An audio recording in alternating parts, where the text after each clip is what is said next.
அன்பு உறவுகளுக்கு ஆனந்த வணக்கம். பஹல்காம் இந்த பேரை கேட்ட உடனேயே இந்தியர்கள் எல்லோரது மனங்களும் ரணமாகிறது, கண்ணீர் குளமாகிறது, நெஞ்சில் ஈரம் சுரக்கிறது. சமீபத்தில் நடந்த தீவிரவாத தாக்குதலில் பலியான 26 உயிர்கள், அப்பாவி உயிர்கள், அதுவும் மதத்தின் பெயரால் நடைபெற்ற கொலைகள். இது மன்னிக்க முடியாத ஒரு குற்றம், யாராலும் ஏற்றுக்கொள்ள முடியாது. அது எந்த மதத்தைச் சேர்ந்தவர்களாக இருந்தாலும் ஏற்றுக்கொள்ள முடியாதது.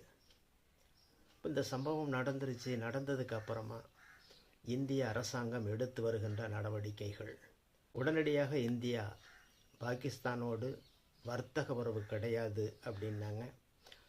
அடுத்ததாக இந்திய பாகிஸ்தான் எல்லைகள் மூடப்பட்டன. பாகிஸ்தானியர்களுக்கு விசா கிடையாது அப்படின்னு சொன்னாங்க. பாகிஸ்தானிலிருந்து இந்தியாவிற்கு வந்திருப்பவர்கள் உடனடியாக கிளம்ப வேண்டும் அப்படின்னு சொல்லி டேட்டு சொன்னாங்க. அந்த டேட்டு இன்னைக்கோட முடியுது. இன்றைக்கி அறிவிப்பு வந்திருக்குது. உடனடியாக கிளம்பவில்லை அப்படின்னு சொன்னால் அவர்களுக்கு 3 ஆண்டு சிறை தண்டனையும் 3 லட்சம் ரூபாய் அபராதம் விதிக்கப்படும் அப்படின்னு. அதனால் கெடுபிடிகள் இருக்குது. அவங்க உடனடியாக கிளம்பிக்கிட்டு இருக்கிறாங்க. தமிழகத்தில் கூட 200 பாகிஸ்தானியர்கள் இருப்பதாக கணக்கு சொல்கிறது. இந்தியாவில் உற்பத்தியாகி பாகிஸ்தானை செழுமைப்படுத்துகின்ற சிந்து நதி நீரை இந்தியா நிப்பாட்டுச்சு.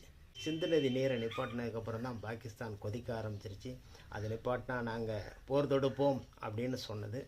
போர் தொடுப்போம் அப்படின்னு பாகிஸ்தான் சொன்ன உடனேயே அங்கே இருக்கக்கூடிய பாகிஸ்தானியர்களே பாகிஸ்தானை கேவலப்படுத்தி போஸ்ட் போடுறதை நம்ம பார்க்குறோம். ஒரு மொபைலில் ஃப்ளைட் மாதிரி மாடல் செஞ்சு சண்டை போடுறதா இருந்தால் காலையில் 9 மணிக்குள்ளே சண்டை போட்டுருங்க, அப்போ தான் நம்ம நாட்டில் பெட்ரோல் கிடைக்கும் அப்படின்னு பாகிஸ்தானியர்களே பாகிஸ்தான் இராணுவத்தை பார்த்து கேவலப்படுத்துகின்ற ஒரு நிலை சமூக ஊடகங்களிலே காண முடிகிறது. இப்போ இந்த நிலையில் தான் பாகிஸ்தான் இருக்குது. சரி, இப்படிப்பட்ட ஒரு நிலையிலே பாகிஸ்தானில் இயங்குகின்ற தீவிரவாத அமைப்புகள் நாங்கள் போர் தொடுப்போம் அப்படின்னு அறிவிச்சிருக்கிறாங்க. எல்லை பகுதிகளில் மட்டுமல்ல, எல்லா இடங்களிலும் பதட்டமான ஒரு நிலையாகவே இருக்கிறது. நம்ம பிஎஸ்எஃப் என்ன சொல்லியிருக்கிறாங்க அப்படின்னா, பார்டரில் இருக்கக்கூடிய விவசாயிகள் 2 நாளில் தங்களோட அறுவடைகளை எல்லாம் முடிச்சுக்கிடணும் அப்படின்னு பிஎஸ்எஃப் சொல்லியிருக்கிறாங்க. அதோட உள்துறை அமைச்சர் அமித்ஷா அவர்கள் இராணுவ அதிகாரிகளோட ஆலோசனை நடத்திக்கிட்டு இருக்கிறார். ராஜ்நாத் சிங் அவர்கள் இராணுவ அதிகாரிகளோட அவசரமாக ஆலோசனை நடத்திக்கிட்டு இருக்கிறாங்க. அப்போ விரைவில் இந்தியா பாகிஸ்தான் போர் வந்துடும் அப்படின்ற ஒரு பதட்டமான நிலை இருந்துக்கிட்டு இருக்குது. இந்த நிலையில் சிந்து நதி நீரை நிப்பாட்டியாச்சு. ஜீலம் நதி நீர் பெருக்கெடுத்து பிஓகே பகுதியில் வெள்ளமாக இருக்கிறது. பிஓகே இப்போ ரெட் அலர்ட்டில் இருக்குது. அங்கே அவசர நிலை பிரகடனப்படுத்திருக்கிறது.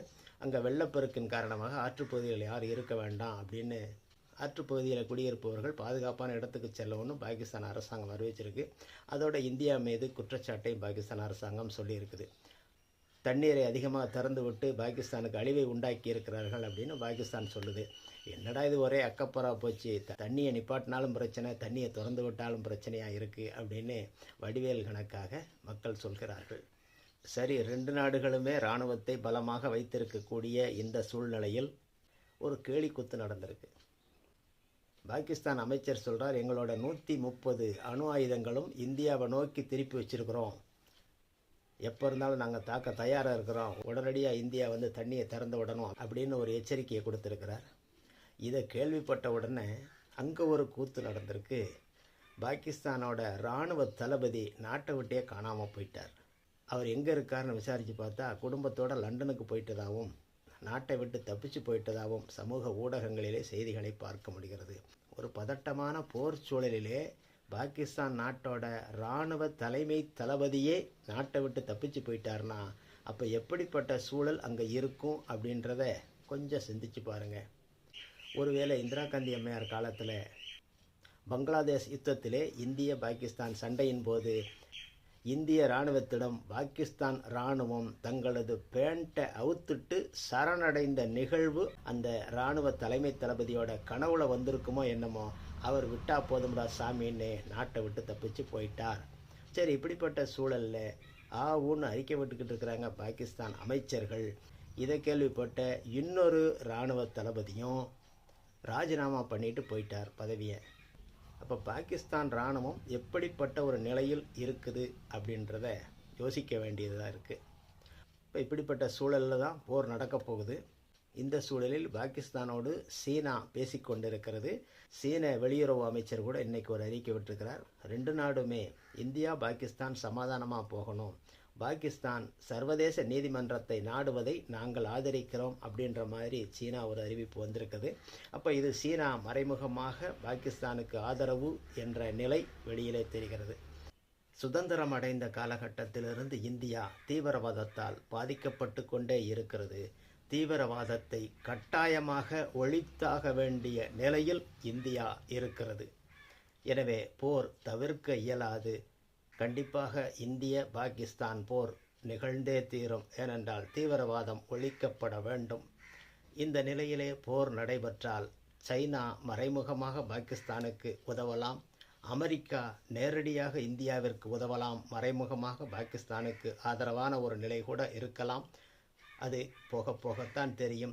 ஆனால் இந்தியா பாகிஸ்தான் போர் என்பது 2 நாடுகளை மட்டும் சார்ந்ததல்ல. உலகில் வளர்ந்து வரும் ஒரு வலிமையான பொருளாதாரத்தை கொண்ட நாடாக இந்தியா இருக்கிறது. பல நாடுகளின் ஆதரவு இந்தியாவிற்கும் இருக்கும். அதே நேரத்தில் ஒரு சில நாடுகளின் ஆதரவு பாகிஸ்தானுக்கும் இருக்கலாம். இந்த சூழலிலே இந்தியா பாகிஸ்தான் போர் என்பது 2 நாடுகளோடு முடிந்து விடாது. அது 3வது உலகப் போராகவும் மாறக்கூடும். எந்த ஒரு பிரச்சனைக்கும் போர் தீர்வாகாது. ஆனால் தீர்க்க முடியாத பிரச்சனைகளுக்கு போர்தான் தீர்வாகும். அந்த நிலையில் இந்தியா இன்று இருக்கிறது. போர் வலிய இந்தியா மேல் திணிக்கப்பட்டிருக்கிறது. இந்தியா பாகிஸ்தான் போராக இருக்குமா அல்லது 3ஆம் உலகப் போராக மாறுமா என்ற அச்சம் உலகமெங்கும் இருக்கிறது.